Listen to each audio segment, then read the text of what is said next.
Those loved-up crazy kids and the royal wedding. I'm a fierce Republican and I will send them to the tumbrels when the revolution comes, but that doesn't mean you can't enjoy a couple of hours of day drinking followed by an evening of dress-ups, celebrities and redonkulous English nuff-nuffs. The wedding of Harry and Meghan managed to draw the ire of both lefties and Nazis traditionalists, but this columnist was impressed.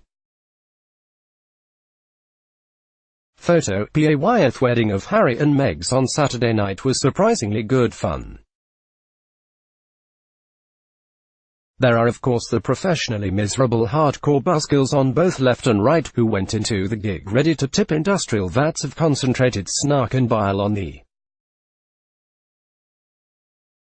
whole thing. The left is because the royal fam doesn't just represent the apex predators of a colonial system that ravaged half the world, they're still living large on the profits.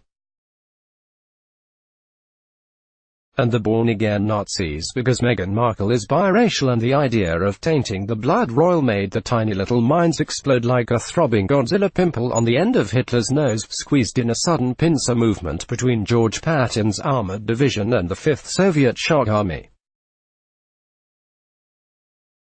But who cares about them?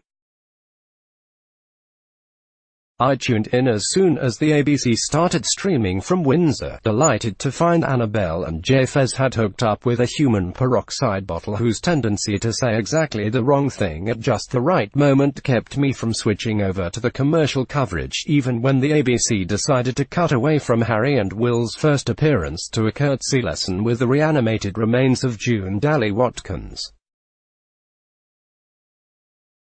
It's all anecdata, of course, and there's an angry, torch-burning mob of Guardian columnists and neo-Nazis outside begging to differ, but it felt that most of the peeps I was watching along with on the Twitters were also enjoying themselves hugely, and many were even a little surprised. But why the surprise?